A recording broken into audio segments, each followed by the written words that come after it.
Bonjour à toutes et à tous et bienvenue sur ma chaîne Metronomia. Aujourd'hui, on se retrouve pour une petite vidéo sur la nouvelle montre que j'ai achetée. Il s'agit de la Seiko 6139-7100,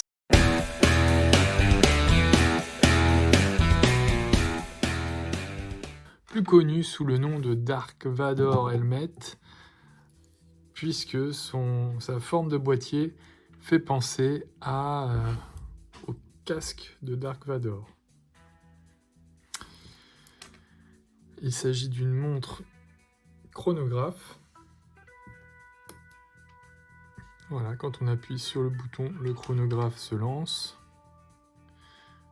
On arrête et on remet à zéro. La montre possède un cadran de jour et de date. Pour la régler, il suffit de presser 2 fois sur ce bouton-là. Le jour défile. Donc on défile au bon jour et ensuite on n'a plus qu'à presser une fois pour faire défiler la date. C'est une montre vraiment sur laquelle j'ai craqué parce que je la trouve vraiment superbe et très originale au niveau des couleurs, des aiguilles, du cadran. Cette montre date de juin 1977. On peut le retrouver grâce au numéro de série qui figure au dos de la montre.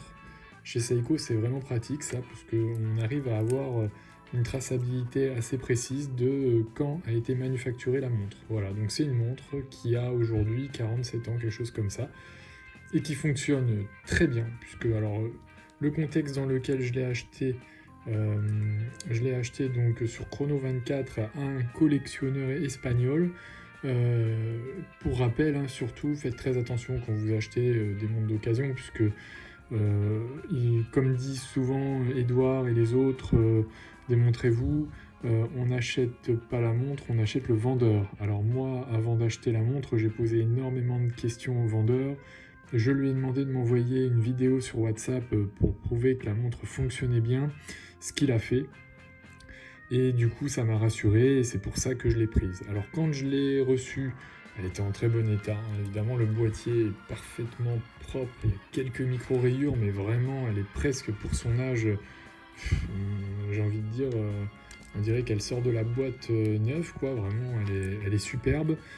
Et la montre, donc, quand je l'ai reçue, elle avait une petite dérive puisqu'elle avançait d'environ 45-50 secondes par jour.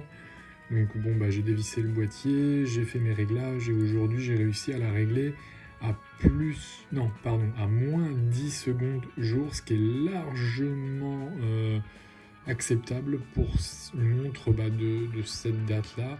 Et donc aujourd'hui elle a une stabilité puisque tous les jours elle perd 10 secondes. Donc moi ça me va, je vais pas insister plus sur les réglages, je suis déjà au max de ce que je peux faire je pense. Et voilà, donc vraiment une très très belle montre et je suis très très content. Je l'ai trouvé, donc le prix je l'ai payé 350 €. C'est peut-être un peu cher, mais après ça dépend de l'état dans lequel vous trouvez la montre. Il y en a des moins chères, mais elles sont en beaucoup moins bon état. Voilà, donc après chacun voit le prix qu'il veut mettre pour ce type de montre. Moi je trouve que c'était un prix honnête, donc c'est pour ça que je l'ai prise. Et voilà, donc je dois dire que vraiment, je suis très très content. Je l'ai vu en photo, je l'ai vu en vidéo sur YouTube, d'autres youtubeurs ont fait des revues sur cette montre. Je trouvais qu'elle était un peu grosse et en fait sur mon petit poignet ça passe vraiment nickel. Donc au niveau des dimensions, on a un diamètre qui fait 41 mm, on a un corne-à-corne qui fait 46 mm, et on a une épaisseur qui fait 15 mm. Voilà. Donc ce sont des dimensions, notamment le corne-à-corne à 46, qui sont vraiment très très appréciables. On a donc un diamètre de 41, mais qui est vraiment bien occupé par le cadran, avec une ouverture qui fait pas que c'est un gros cadran. On a une belle lunette qui vient tempérer justement ce diamètre. Et c'est ça que je trouve intéressant chez Seiko, c'est qu'ils ont toujours réussi avec des grosses proportions. C'est pas qu'une question de corne à corne, c'est aussi une question d'ouverture de cadran, de travail de la lunette intérieure aussi. Et tout ça, ça participe à l'équilibre de la montre. et au fait que vous pouvez avoir un diamètre de 41 sur votre poignet, mais en fait, ça ne vous fait pas ressentir d'avoir une grosse montre, même si vous avez un petit poignet. Voilà, bah, écoutez, j'espère que cette petite vidéo vous a plu. N'hésitez pas à liker, à commenter, à vous abonner, et je vous dis à bientôt.